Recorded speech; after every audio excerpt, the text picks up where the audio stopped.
Mercredi 14 mai 2014, mesdames et messieurs, bonsoir et bienvenue à cette édition. Tout d'abord, les titres.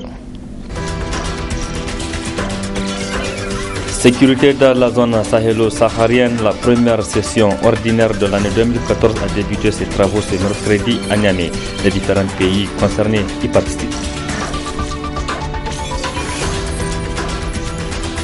Modernisation de l'État, la directrice du cabinet du Premier ministre a présidé ce matin la cérémonie de remise de 2 véhicules et de lancement du système de services publics ambulants dans les mairies des zones nomades.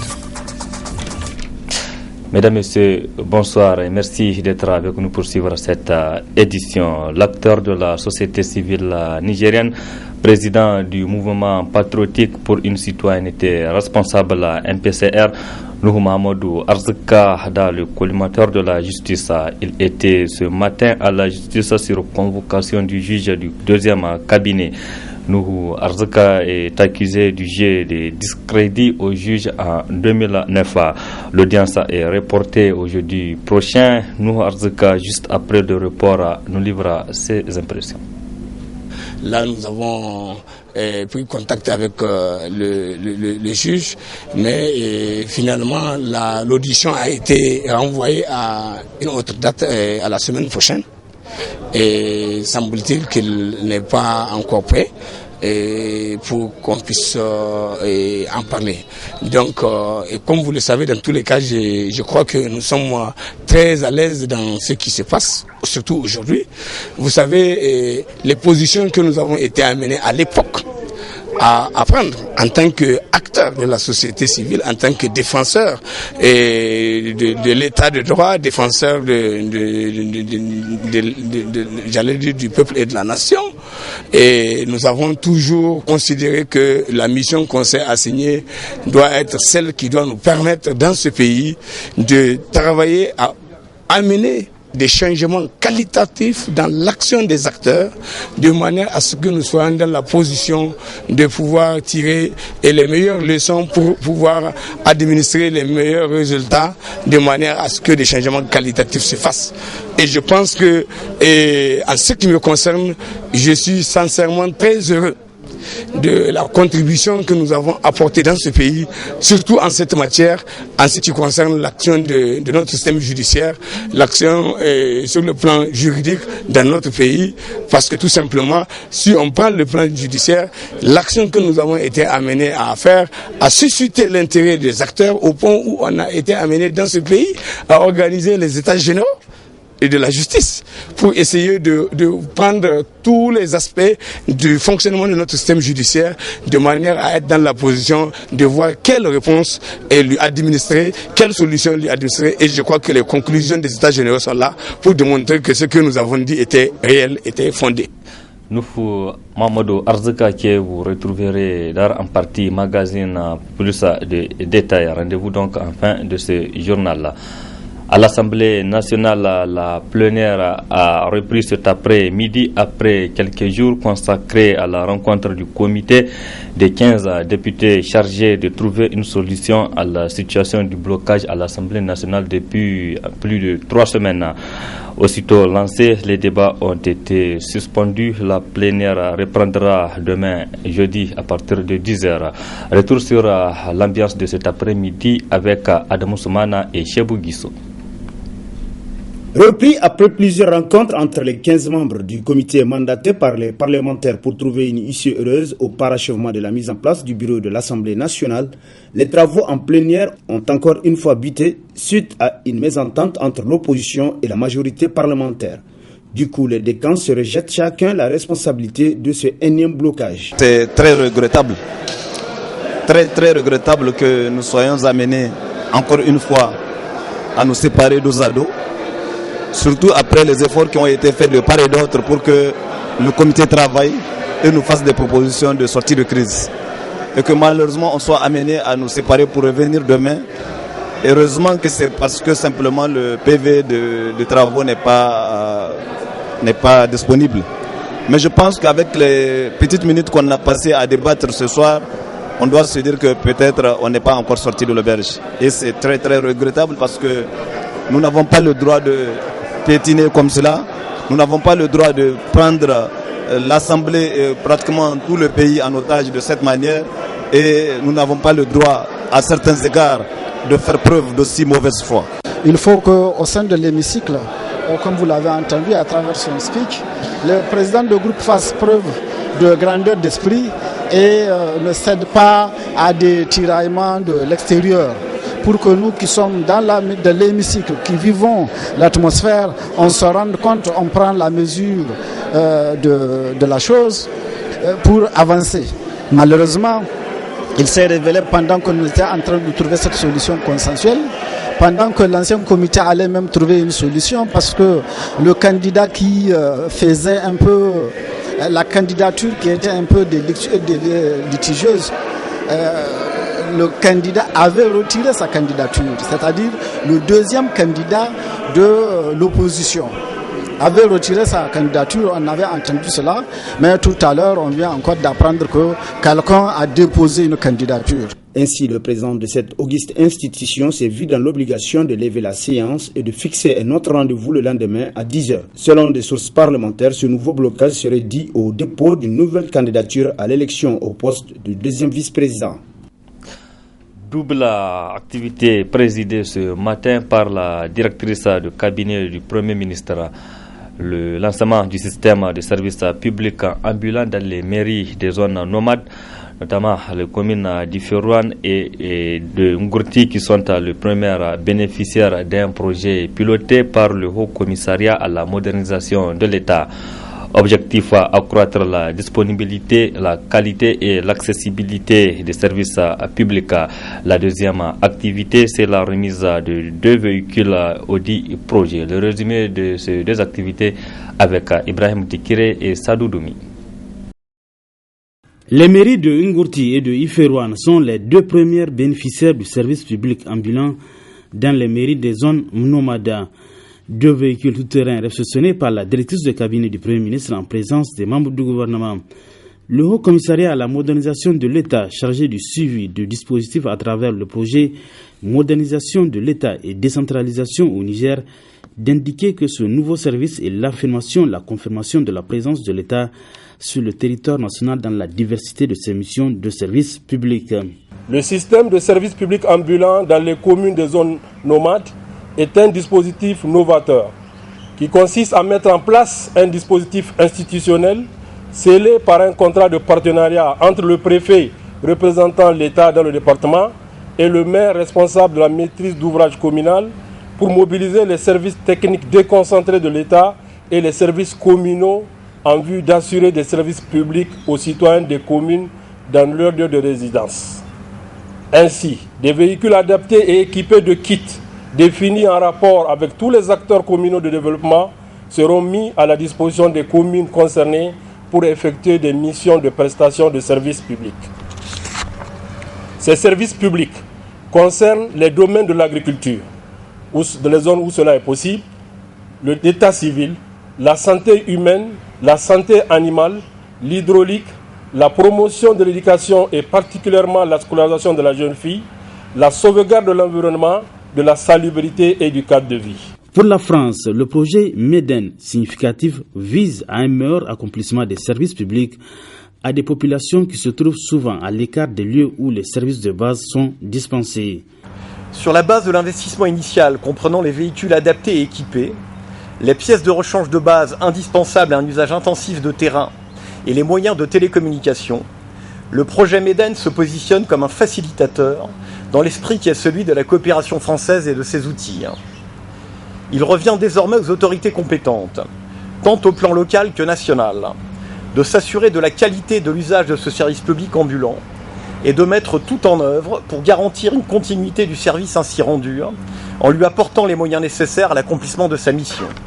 En réceptionnant les 2 véhicules et au lancement du système de service public ambulant dans les mairies des zones nomades, la directrice de cabinet du Premier ministre a exhorté les départements ministériels concernés à participer pleinement à la réalisation des activités prévues. J'invite les autres partenaires techniques et financiers à contribuer à l'aboutissement de cette expérience et à son extension dans d'autres communes en vue de lutter contre les disparités constatées ça et là. Avant de terminer mes propos, Et compte tenu de l'importance de cette expérience pour le renforcement des capacités institutionnelles des communes des zones nomades, j'exhorte tous les départements ministériels concernés à participer pleinement à la réalisation des activités prévues. Guidé par un souci de réforme de l'État, le Haut Commissariat à la modernisation de l'État, avec l'appui de ses partenaires, a vu juste en initiant le service public ambulant dans les zones nomades. Une approche expérimentale qui renforcera les capacités des institutions locales à répondre aux besoins des usagers des services publics. Célébration de la journée nationale de la femme hier 13 mai. Les femmes réfugiées maliennes vivant au Niger ont en même temps que leurs sœurs du Niger fêté cette journée. Elles se sont donné rendez-vous à la maison de jeunes Djade Sekou pour soutenir les femmes nigériennes. Au menu des skates, des animations culturelles et discours. Le point avec Ibrahim Tekire et Chebou Guissou. Les femmes réfugiées maliennes au Niger ont jugé nécessaire d'accompagner la femme nigérienne pour célébrer la fête du 13 mai. C'était à travers un après-midi riche en animations culturelles, défilés et des messages pour la promotion de la paix dans le monde.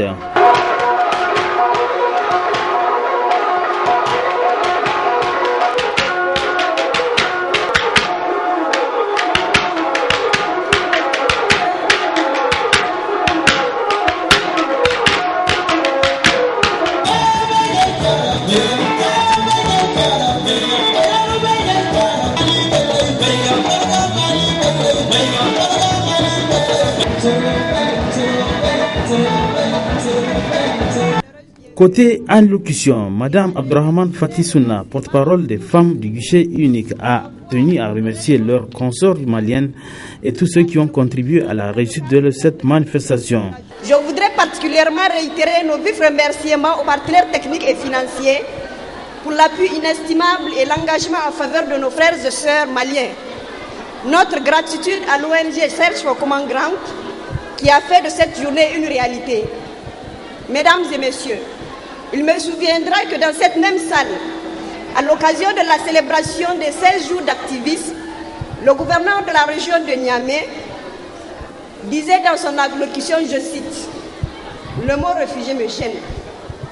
Et je voudrais que vous sachiez qu'ici vous êtes chez vous. » C'est sur cette assertion de la première autorité régionale que je voudrais terminer mon propos tout en souhaitant bonne fête à toutes les femmes nigériennes et que la fête soit belle. Cette rencontre qui a pour thème la promotion du leadership féminin au Niger porte comme message Femmes réfugiées, célébrant la journée de la femme nigérienne avec nos consorts pour la consolidation de la paix. À cette occasion, les filles, jeunes leaders en collaboration avec leurs aînées maliennes et nigériennes vont célébrer cet événement combien important pour un rapprochement et pour une coexistence pacifique entre nos sœurs maliennes et nigériennes. La secrétaire générale du gouvernorat de la région de Niamey a salué et encouragé les organisateurs de cette manifestation qui traduit la bonne coopération sur l'axe Niamey-Bamako. On est venu encourager nos sœurs réfugiées maliennes. Et que je sais que mon impression c'est que c'est vraiment, ils sont bien accueillis à Niamey. Ils sont chez soi. Comme vous le savez, le Mali et le Niger, nous sommes même pays. C'est juste artificiellement qu'on nous a séparés à travers les frontières. Mais maintenant, les problèmes du Mali sont les problèmes des Nigériens, de même que les problèmes des Nigériens sont aussi les problèmes des Maliens. C'est pourquoi on a accueilli à bras ouverts les Maliens à Niamey. Ils sont bien et nous allons fêter aujourd'hui, au même titre que les autres sœurs nigériennes, nous allons fêter aussi avec nos sœurs maliennes. Les femmes réfugiées au Mali vivant au Niger ont donc célébré la journée dédiée à leurs sœurs nigériennes dans une belle ambiance au son et rythme des deux pays. La sécurité dans le Sahel, le comité multisectoriel de pilotage de la stratégie pour le développement et la sécurité des zones sahélo-sahariennes tient sa première session ordinaire au titre de l'année 2014 à Niamey depuis ce matin et c'était au palais des congrès. Arieta Salla et Aboubakar Soleil étaient à la cérémonie d'ouverture. Cette première session ordinaire du comité multisectoriel de pilotage de la SDS Sahel pour l'année 2014 a pour objectif de se pencher sur le bilan des activités réalisées par le secrétariat exécutif de la SDS Sahel, la validation du plan annuel de travail et de budget 2014 et la révision du comité multisectoriel de pilotage. Le comité multisectoriel de pilotage est un comité tripartite regroupant État, organisations de la société civile, secteur privé et les partenaires au développement.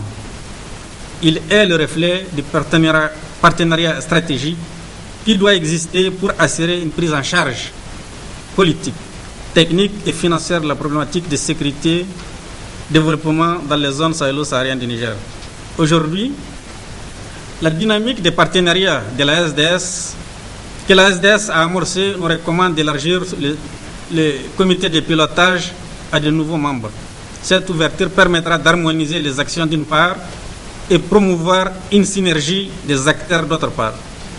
La SDS Sahel Niger est en train de faire aujourd'hui école à travers la sous-région sahélo-saharienne. Nombre d'organisations régionales et sous-régionales s'inspirent de notre stratégie, de votre stratégie, pour formuler leur propre stratégie.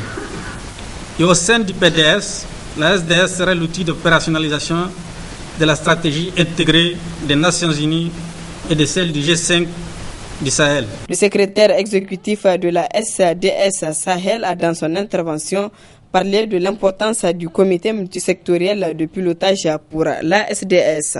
Il est cependant important de rappeler que le CMP est l'organe principal d'orientation de la SDS. C'est lui qui définit sa feuille de route. C'est vous dire, mesdames et messieurs les membres du comité multisectoriel de pilotage, toute l'importance que revêt un tel outil qui nous permettrait à terme de mobiliser les ressources nécessaires au financement des actions préprogrammées et à mieux les conduire. Aussi, je demeure persuadé que vous apporterez toute l'expertise nécessaire à sa tenue afin de nous permettre de réaliser dans les délais requis les nobles objectifs de sécurité et de développement assignés à la SDS Sahel Niger. La stratégie pour le développement et la sécurité dans les zones sahélo-sahariennes SDS Sahel vise à impulser une nouvelle dynamique plus forte de développement économique, social et culturel des zones sahélo-sahariennes confrontées à une problématique spécifique de développement largement influencée par les conditions délétères de sécurité qui y prévalent. Dans le cadre de la célébration de ces 6 années de présence au Niger, l'opérateur de téléphonie mobile Orange Niger a procédé mardi soir à la remise des cadeaux aux gagnants du jeu anniversaire. Un jeu qui a fait 1000 gagnants et qui se poursuivra jusqu'au 15 juin 2014. N'est-ce pas, Adam Soumana? Cette cérémonie marque la remise du premier lot de cadeaux initié par l'opérateur de téléphonie Orange Niger dans le cadre de la célébration de ces 6 années de présence au Niger. Ce grand jeu, il consacre les 6 ans d'Orange au Niger, qui est une entreprise citoyenne au service des clients et dont l'objectif est d'améliorer au quotidien la vie de ses clients, de leur apporter toujours un plus. Il suffit pour gagner l'un de ces lots que vous souscriviez à l'une de nos offres Internet ou l'une de nos offres voix que vous pouvez faire facilement sur notre plateforme dièse 225 dièse. On peut également jouer à ce grand jeu anniversaire chaque fois que l'on souscrit donc via Orange Money à un ticket de voyage Rimbo, facile à faire grâce à Orange Money sur la plateforme 144. Mais chacun peut gagner à ce jeu, hein. Il ne suffit pas d'être riche, parce que ce n'est pas sur la consommation que vous faites, mais seulement à travers les souscriptions à l'un des 3 services que je viens d'énumérer. Un jeu anniversaire dont le huissier nous donne d'amples explications sur son déroulement. Il n'y a pas de tirage au sort, mais quand bien même, il y a une validation donc, des résultats qui sont faits à la fin donc, de chaque semaine pour voir quels sont les meilleurs joueurs ou bien ceux qui ont accumulé le plus grand nombre donc, de points. Et c'est en fonction donc, de ce classement que les cadeaux sont donnés par ordre donc, d'accumulation donc, de points. Les tout premiers gagnants de ce jeu anniversaire ne cachent pas leur joie suite à cette initiative de l'opérateur Orange. C'est l'eau que vient de m'offrir Orange n'est que le reflet de la fidélité.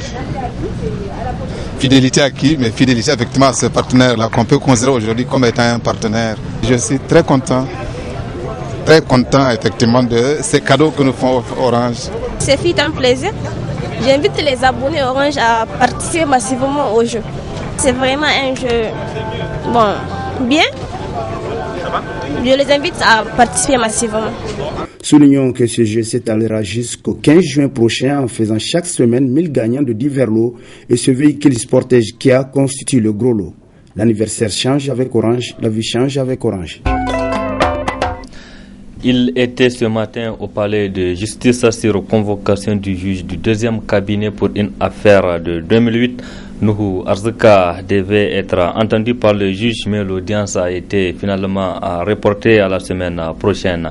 Après le report de cette audience, Nuhu Arzika s'est confié à la presse. C'est la partie magazine de cette édition. Très bonne réception. Là, nous avons pris contact avec le juge, mais finalement l'audition a été renvoyée à une autre date, à la semaine prochaine. Et semble-t-il qu'il n'est pas encore prêt pour qu'on puisse en parler. Donc, et comme vous le savez, dans tous les cas, je crois que nous sommes très à l'aise dans ce qui se passe, surtout aujourd'hui. Vous savez, les positions que nous avons été amenées à l'époque à prendre en tant qu'acteur de la société civile, en tant que défenseur de l'état de droit, défenseur j'allais dire du peuple et de la nation.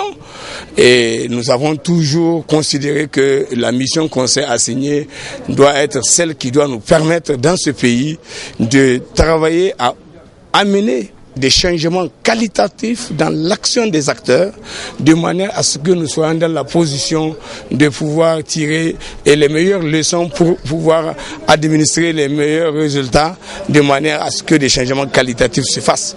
Et je pense que, en ce qui me concerne, je suis sincèrement très heureux de la contribution que nous avons apportée dans ce pays, surtout en cette matière, en ce qui concerne l'action de notre système judiciaire, l'action sur le plan juridique dans notre pays, parce que tout simplement, si on prend le plan judiciaire, l'action que nous avons été amenés à faire a suscité l'intérêt des acteurs au point où on a été amené dans ce pays à organiser les états généraux et de la justice pour essayer de prendre tous les aspects du fonctionnement de notre système judiciaire de manière à être dans la position de voir quelle réponse lui administrer, quelle solution lui administrer. Et je crois que les conclusions des états généraux sont là pour démontrer que ce que nous avons dit était réel, était fondé.